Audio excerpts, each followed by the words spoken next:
Hello to you. I do hope you're well. Welcome to this A-level religious studies video. I'm Ben Wardle, and today we are revising the cosmological argument for the existence of God. So let's start with a quick look at the OCR specification, which sets out everything we need to know for this topic. So we need to know details of this argument, including reference to Aquinas's first three ways. And then we need to discuss whether a posteriori or a priori is the more persuasive style of argument. We need to discuss whether cosmological arguments jump to the conclusion of a transcendent creator without sufficient explanation.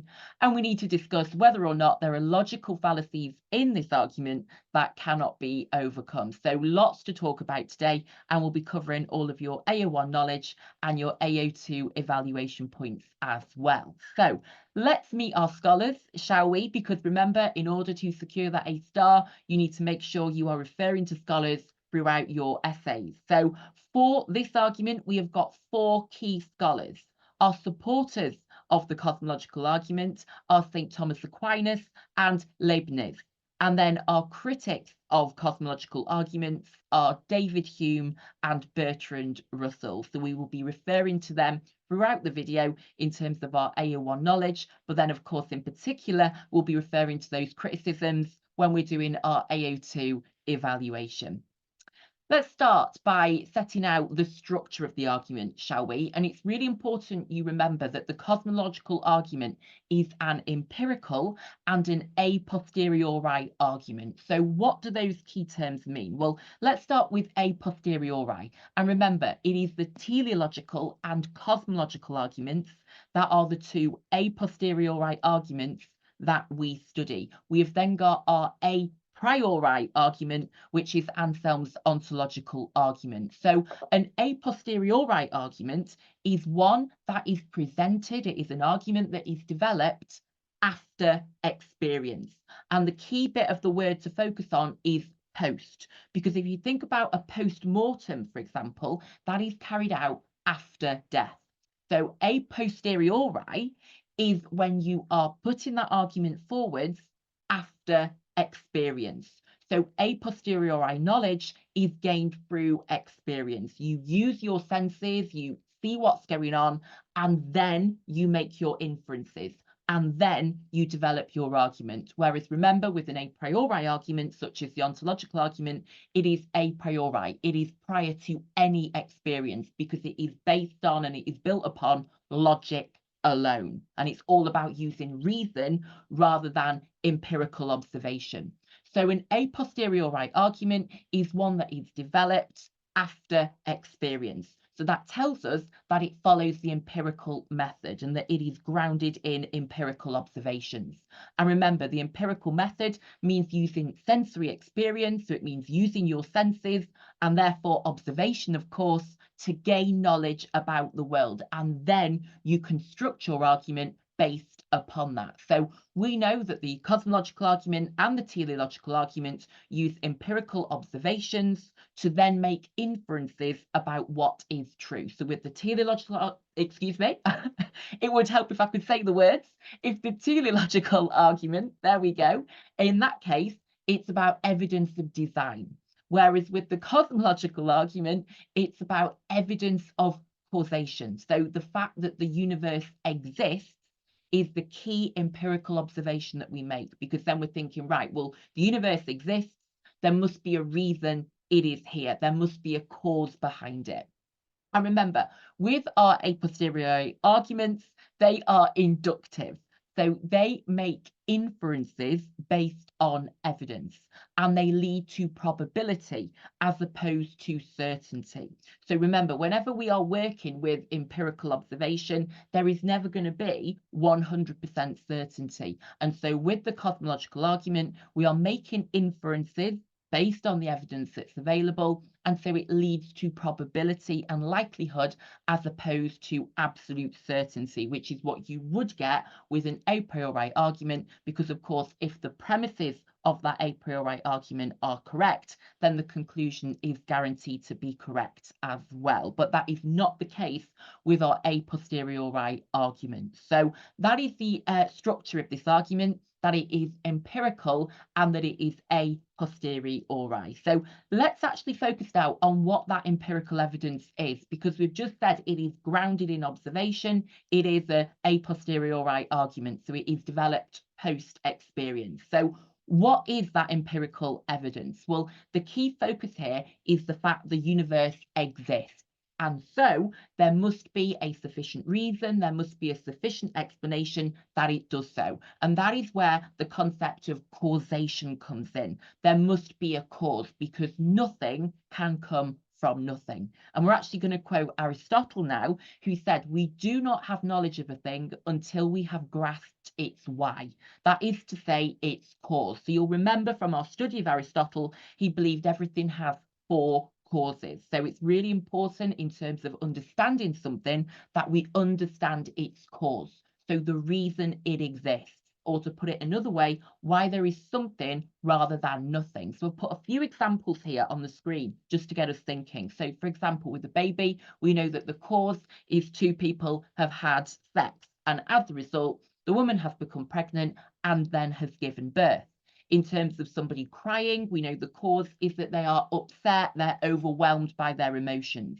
With the pen that is dropping there, we know that the pen has fallen because someone has released it. They have let it go. Pens don't just start falling out of the sky, do they? So if we look at the world around us, we can see that within this world, everything has a cause. Nothing just happens on its own accord, or of its own accord, I should say, and nothing can come from nothing. So everything, when we're looking around the world, has a cause. And so we are asking with this argument, what is the cause of the universe itself? So if we're saying that within the universe, everything has a cause, we are then asking with the cosmological argument, what is the cause of the universe? Now, this is actually a great AO2 opportunity already, because we're going to talk about the fallacy of composition today. And this is the criticism that what is true of the parts is not necessarily true of the whole. So we're actually going to consider the fact that just because we can observe causation within the universe, that doesn't mean the universe as a whole must have a cause as well. But just as we are introduced in the argument, it's important we know that the foundation of this argument is empirical, and it is this empirical observation of causation. The fact that the universe does exist and that everything within it has a cause. And so this argument is all about arguing that God is the cause of the universe. And we're going to find out why Aquinas believes that in a few moments' time. But before we focus on that in particular, I want to just stand back a second and step back for a minute and think about his 5 ways as a whole, because Aquinas put forward 5 ways for proving the existence of God. And the cosmological argument is concerned with the first 3. So with motion, causation, and necessity. He does, though, also have his 4th way, which is based on goodness and the idea that God is the cause of goodness and perfection. And then his design argument, his 5th way, that God is the intelligent designer. And that's where he uses the arrow and archer analogy. But for today's video and for the cosmological argument, we just need to focus on the first 3, which is motion, the idea that God is the unmoved mover; causation, God is the uncaused cause; and then necessity, that God is the necessarily existent being upon which all contingent beings depend. So let's get started, shall we, by thinking about that first way, which is the way from motion. So this is the idea that we can observe in the world around us that all things are in a state of motion. So they're all in a state of movement. They are moving, and this is a very Aristotelian idea, from a state of potentiality to actuality. So that is driving that motion, because they are moving from potentiality to actuality. So the fulfillment of their purpose, to think about it in that Aristotelian way. Guys, I'm sorry, I really can't speak today. I think I need some green tea. Do excuse me. So Aquinas says, listen, things cannot just move by themselves. Yeah, as we said with a pen, it doesn't just fall on its own, does it? Things that are moving have to have been put into motion by something else. And he says, well, okay, let's start tracing that back then. He says that something else has to have also been put into motion by something else. And he says that goes back, doesn't it? So everything that's in motion has been put into motion by something else, which has itself been put into motion by something else. But he says that cannot go on to infinity. And so we must eventually arrive at a first mover, which is itself unmoved. And the best way, I think, to visualize this is to think of dominoes. You know, when you see those videos of like a Guinness World Record of, thousands of dominoes falling over. When you are seeing all those dominoes moving, they're all falling over, their movement is caused by the domino in front of them, isn't it? Because that domino collapses, triggering the next one to collapse.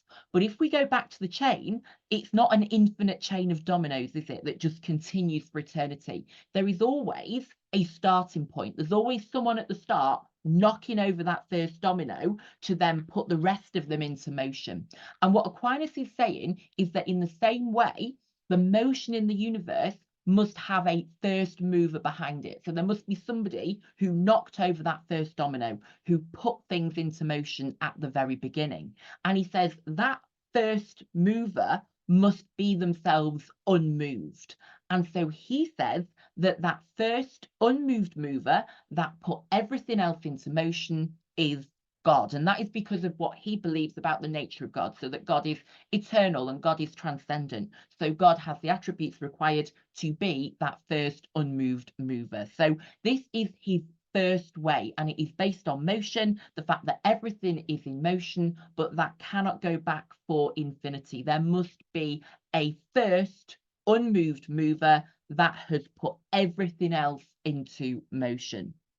Let's have a look at the second way then, which is causation. And this is again based on observation. This time though, the observation is not of motion, it's of causation. So this is the observation that everything which happens within the universe has a cause. And it's the idea that in the same way things don't just move on their own, nothing just happens on its own. Everything has a cause behind it. And then every cause has its own cause as well. And again, we're going to apply the same structure here. We're going to say that causation cannot go back to infinity. So there cannot be infinite cause and effect, cause and effect. Aquinas says that this means there must be a first uncaused cause that is not itself caused. And again, he says that in the same way that the unmoved first mover is God, he says the first uncaused causer is God as well. Again, because God is eternal and transcendent. So we've now had two ways here that are very similar, aren't they? The first one of motion and the second one of causation. We then have the third way, which is based on necessity and the idea that God is a necessarily existent being. And actually, although Aquinas didn't like the ontological argument, I think we do see some similarities with Anselm's view of God here as necessarily existent and being a necessary being. So again, there is an observation here, and it's this time the observation that everything in the universe is contingent. And that means that it depends on something else for its existence. So a contingency plan is one that is followed if something else happens. So following that contingency plan depends on something else happening. So you might have in an organization a contingency plan for if there's a fire, for example, which means, and it will say this on the plan, everyone needs to evacuate, line up in the fire assembly point, for example. And the point here is that you don't follow that plan unless there is a fire. So following that plan depends on something else happening. And in the same way, Aquinas is saying everything in the universe is contingent, by which we mean it depends on something else for its own existence. Things don't just appear. They have to have come from somewhere. They have to depend on something else for their existence. So he said everything has been caused and created by something else. And of course, we saw that with the second way, didn't we? Contingent things have not always existed and rely on something else for their existence. So this is again based on the observation that things are contingent. Everything depends on something else. A baby doesn't just appear, it depends on the two parents, for example. And again, we're going to follow the same structure of tracing this back, because Aquinas says if everything was contingent, then the universe would never have existed. So if everything depended on something else for its existence, then the universe would never have come into existence in the first place. And so he says this, there must also be a necessary being which does not depend upon anything else for its existence, but that everything else depends on for its existence. So everything cannot be contingent. There must be at least one non-contingent thing. And of course, if it's non-contingent, then it is necessary. And that, of course, he says, is God. So there is a necessary being who causes all other beings, but is not caused itself, because as we've said, if everything was contingent, then the universe would never have come into existence. And Aquinas says that this is what people call God. So that is then the third way. Now, again, an AO2 opportunity. Hume is going to ask, why is it God who is the necessarily existent being? He says, for example, why is the universe itself not seen as the necessarily existent being? But we could argue, to respond to that, that for a theist within their theistic language game, and within a worldview where they believe the Bible is the infallible word of God, it makes sense for them to see God as the necessarily existent being, because the Bible says that God is eternal and transcendent, for example. But we will talk about Hume's criticism that the universe itself could be the necessarily existent being. And that is where we have that criticism that cosmological arguments lead to the conclusion of a transcendent creator without sufficient explanation. So they are the three ways that we need to know that make up Aquinas's cosmological argument. Now, we are going to start thinking about some key questions around this argument. And I wonder if at the moment you've got any key questions that you would be asking Aquinas in terms of the structure of his argument and the conclusion that he's reaching. And I think the key question that you need to be asking, and by the way, questions are great to include in your essays, is why is it God? Why God? Is that not a logical fallacy? Is that not a leap in logic? To say that it's God who is the unmoved mover, to say it is God who is the uncaused cause, and to say that it is God who is the necessarily existent being upon which all contingent things depend. So I think that is our first key question. Why is he concluding that it is God, rather than, as Hume will argue, the universe itself being the necessarily existent being? So it's really important in terms of developing your ability to engage with critical analysis that you start thinking now, what are the key questions you would be asking Aquinas and you would put forward about the structure of his argument and the conclusions that he reaches. So yeah, please do let me know your key questions about this before we continue with the video. So let's have a look now at the principle of sufficient reason. And this is a more contemporary development that we can use as support for Aquinas's cosmological argument. So let's talk through it. The principle of sufficient reason states, and it is very simple, that everything must have a reason or a cause. So Leibniz, who developed this, rejected the idea of brute facts, which is the idea that something is just the way it is, and that's the only explanation we have. He said, there must be a reason behind it. There must be a cause behind it. So he rejected brute facts, uncaused events, and truths without reasons. He asserted that everything must have an explanation. So let's see what he wrote. He wrote that no fact can hold or be real, and no proposition can be true unless there is a sufficient reason why it is so and not otherwise. So thinking about the universe itself, there must be a sufficient reason why the universe exists. And to be even more specific, there must be a sufficient reason why this particular world exists. And this leads us to his best of all possible worlds argument. So he said that there must be a sufficient reason why God chose to create this universe and this world. He wrote that since there is an infinity of possible universes in God's ideas, and since only one of them can exist, there must be a sufficient reason for God's choice, a reason which determines him towards one thing rather than another. Now, obviously, he didn't get the memo about multiverse theory here, but his point is there must be a sufficient reason why this universe exists and why God chose to create this particular universe. And we can use this as support for Aquinas and his cosmological argument, because remember, his argument is all about the idea there must be a unmoved mover, an uncaused cause, a necessarily existent being. So he's providing the sufficient reason why things are in motion, why there is a chain of causation, and why contingent beings exist. Because remember, contingent beings couldn't exist if there hadn't been a necessary being in the first place.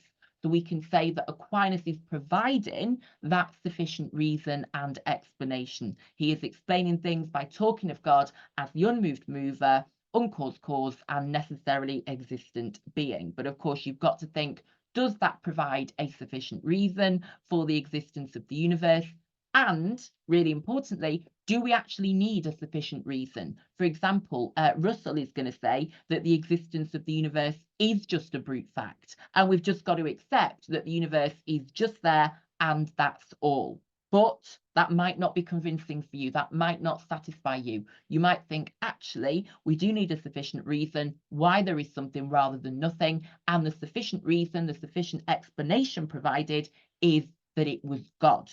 But of course, we've then got our critiques. For example, could the sufficient reason actually be the Big Bang? So lots to be considering, lots to think about here.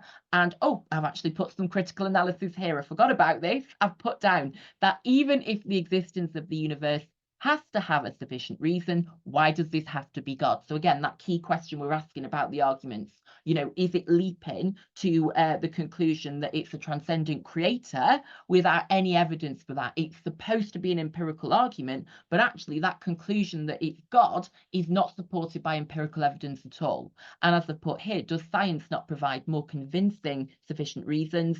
For example, the Big Bang theory. So plenty to think about there. Would really like to hear your comments in the comment section below and hear your thoughts on this. But what we'll do now is we'll bring everything together by thinking about our AO2. And I thought we could start our AO2 by thinking about the logical fallacies, because remember, they are named on the specification as an area to focus on. So what is a logical fallacy? Well, very simply, it is a flaw in the logical structure of the argument. So I always see this as a leap in logic.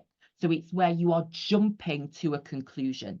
And we're going to talk in particular about the fallacy of composition, which is the idea that you are concluding something without any reason to. So you are concluding, you are assuming that what is true of the parts is true of the whole. So for example, we can observe, and remember, it's an empirical argument, that everything in the universe has a cause. But we can say it is a logical fallacy to then say that the universe as a whole must have a cause, because what is true of the parts is not necessarily true of the whole. So that is a logical fallacy. The structure of the argument is flawed because there's no justification, there's no rationale, there's no reason to jump to that conclusion. And we could also say that it is a logical fallacy to make this second jump here, that, okay, the universe has a cause, but then you jump to the conclusion that the cause is a transcendent creator called God. So again, there is a flaw in the structure of the argument because there is a leap in logic. So in both of these cases, there is an unexplained leap, we could argue, that is not evidence-based and it is not logical to make. And if I just repeat them once more, we're jumping from the observation that everything in the universe has a cause to concluding that the universe as a whole must have a cause. And again, we could say, where is the evidence for that? Is it logical to do that? No, according to the fallacy of composition, it is not. And then secondly, okay, so you're going to say the universe has a cause. How can you then jump to the conclusion that the cause must be a transcendent creator called God? We could argue that that only works within a theistic language game, and actually that is a leap of faith. You have to have your religious faith in order to believe that. It is not something supported by empirical evidence or any kind of logical structure whatsoever. So let's get a bit more detail on logical fallacies. As we've said, a logical fallacy is a flaw in the logic of an argument. And critics of the cosmological argument say that errors in the logic of the argument mean that it collapses and it fails to prove the existence of God. And of course, that is what Aquinas was trying to do with his 5 ways, wasn't he? And we can say, well, he actually fails because of the logical fallacies. So what examples have we got here? Well, the first one is the fallacy of composition. And David Hume asserted that we cannot assume that what is true of the part is necessarily true of the whole. And he was supported by Russell in that. Russell said that just because all men have mothers, that doesn't mean that mankind as a whole must have a mother.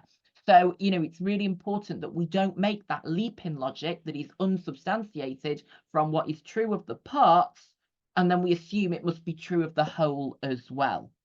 We've also got this problem of jumping to the conclusion of a transcendent creator. We cannot leap to the conclusion that the first cause of the universe is God. There is no empirical evidence that the first cause is God. We can say it is a jump too far and an error in logic. And as we mentioned, it depends on faith.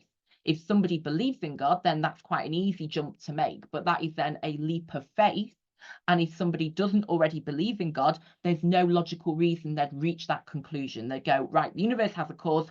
Okay, that must be a transcendent creator then. We're saying that that is a flaw in the logical structure of the argument, because as David Hume is going to say, why is the universe itself not the necessarily existent first cause, for example?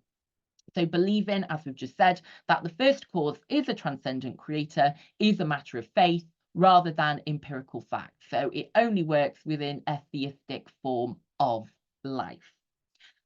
The cosmological argument suggests that God must be a special case, who is the uncaused cause and the unmoved mover. This assumption has been criticised as a logical fallacy because, as we've said, why can the universe itself not be the special case? That is the unmoved mover, the uncaused cause, and the necessarily existent being. So you've got to work through the three ways, and you've got to think, okay, well, is there a logical reason that we're saying it's God?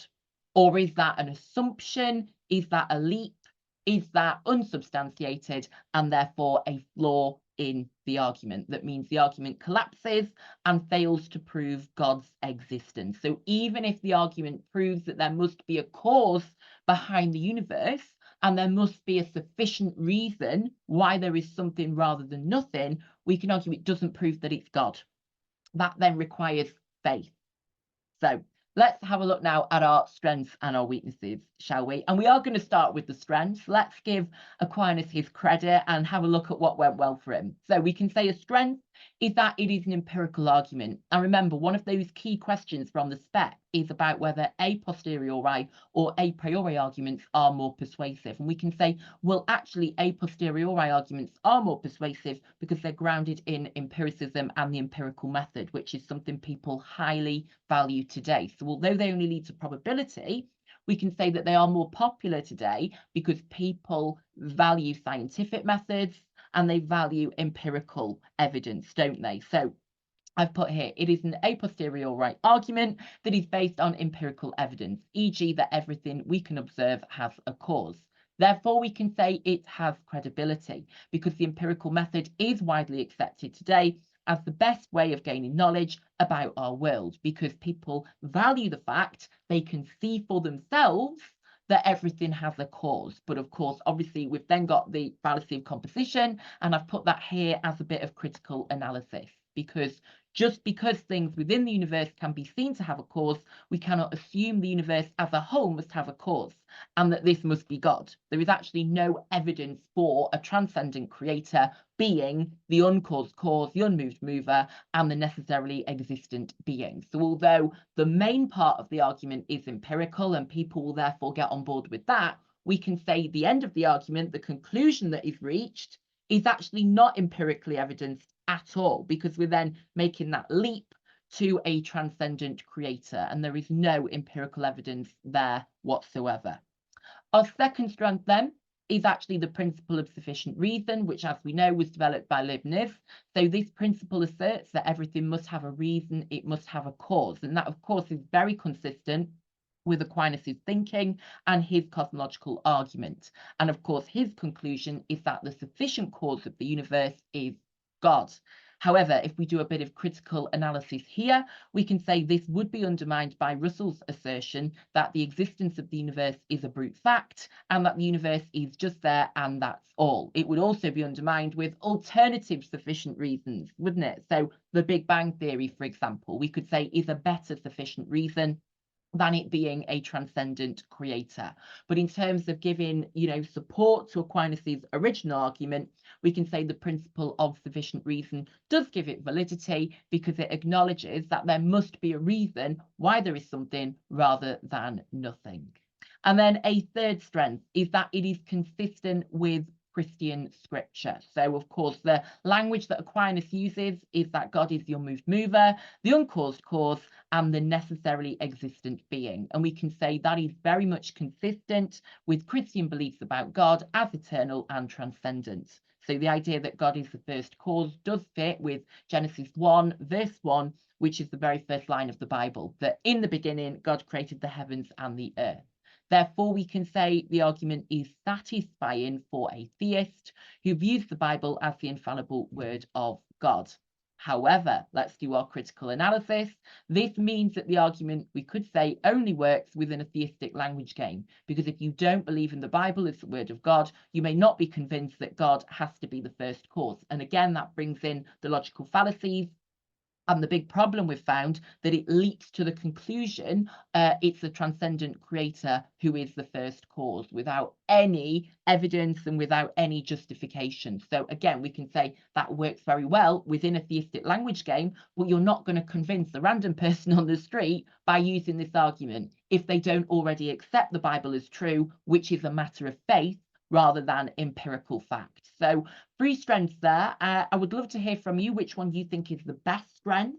Which of those do you think supports Aquinas the best? Which one would you use in an AO2 essay? And then also, which do you think is the weakest strength? Which one would be the easiest to critically analyse and undermine in your essay?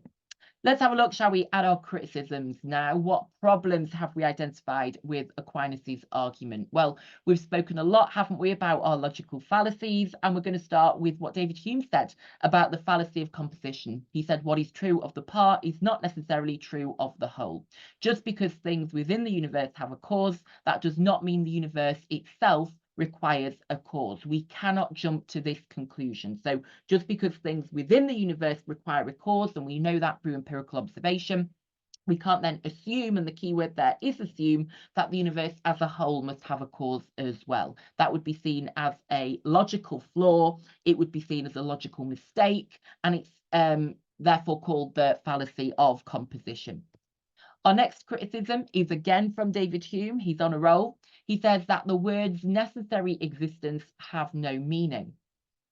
So what does he mean by that? Well, this is where we're going to focus in particular on the third way. He says that just saying that God must, based on logic, necessarily exist does not prove he does. We can conceive of God as not existing as well. So just to say that because there are contingent things, God must therefore necessarily exist, it's lacking in any meaning, it's lacking in any substance. There's nothing to actually confirm that. There is no empirical evidence that God exists at all, never mind as a necessary being. So, again, this is very similar to our criticism of the ontological argument and the use of God being described, or, the idea of describing God, as necessarily existent beings. So we're saying, actually, that is not a satisfactory argument being made there. And that is a criticism in particular of the third way. If we develop this even further then, which is always great to do in the exam, we could again refer to David Hume and say that even if we're going to use the words necessarily existent, why is it God who is necessarily existent? Why is the universe itself not the necessarily existent being? So we can argue that the argument cannot prove there is a God. So even if the argument convinced someone that there is a first cause, and to be honest, I think it does that very well, it does not prove this is the God of Christian monotheism.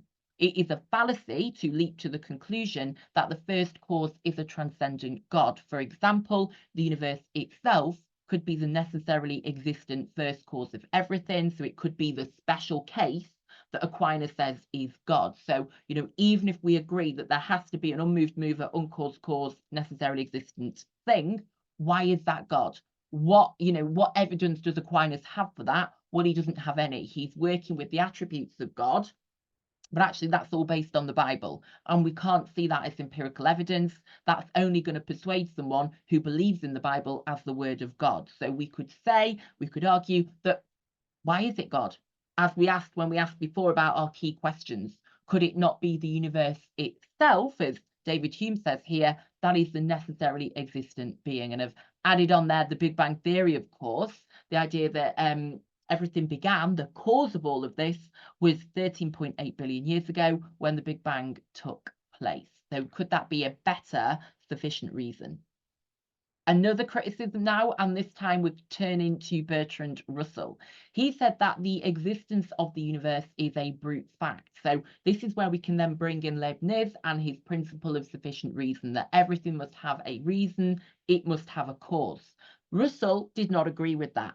He said that the existence of the universe is a brute fact. He said the universe is just there, and that is all. It needs no further explanation. We can't provide any further explanation, so we've just got to accept that the universe exists. We should go no further back than this. And of course, that would be a challenge to the principle of sufficient reason. So this whole argument is flawed because the existence of the universe is a brute fact. We cannot start saying that we've got a brilliant argument that will show God is the first cause of everything. We have to instead accept the universe is just there, and that is all. And then finally, and I really do love this one actually, if everything has a cause, then what caused God? A really important question to actually include in your AO2 essay. The cosmological argument is grounded in the observation that everything must have a cause, meaning the universe must have a cause. But of course, if everything has to have a cause, then what caused God? If you're going to set out an argument based on asserting everything must have a cause, then surely the question is going to be raised, well, what then caused the cause? And of course, well, Aquinas then says it is God who is a special case. God doesn't need a cause. And that is where you can then bring Hume back in and say, well, why isn't the special case the universe? Why is the universe itself not the necessarily existent being?